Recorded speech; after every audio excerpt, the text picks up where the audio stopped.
Dong, may natumbang puno ng nyog doon. Kunin mo nga yung bunga. Sige, boss. Ang hirap naman to akyatin. Buti sana kung nakatayo to. Oy, Dong, ba't ang tagal mo, Dong? Mahirap man yung akyatin yung nakatumba na niyo, boss. Dong, ang bunga nasa baba na. Bakit mo ba akyatin?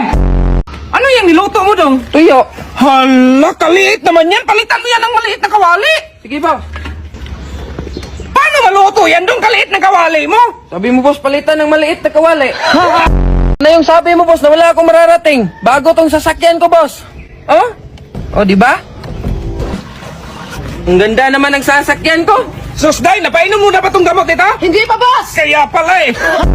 Ano ba kasing pinag-awayan nyo dyan? Binigay mo na allowance, boss. Logi ako kay Inday 5. Sa akin, isa lang. Iparehas lang yun yan. 1, 2, 3, 4, 5. Mas madami man yung ka-Inday. Oh, sige, palit kayo. Ay, ako naman ang lugi nito, boss. Sa kanya pa, 5 akin, isa lang. Idagdagan mo, Dong. O yan. Yun ang sakto, boss. Lika nga daw, patingin ng kamay mo kung tapos ka na doon. Ayan, boss, oh. Bakit dyan yung ink? Dapat dito lang man yung ink isa. Iwan ko nga, boss. Anong presinto ka ba pumunta? Basta marami man yung nakakulong, boss. Binigyan pa nga ako ng t-shirt, oh. Maling presinto yun, Dong! Boss, yung kapitbahay natin, tumama. Oh, tapos hindi ka nanghingi ng balatok? Hingian mo pang nasa ospital na nga.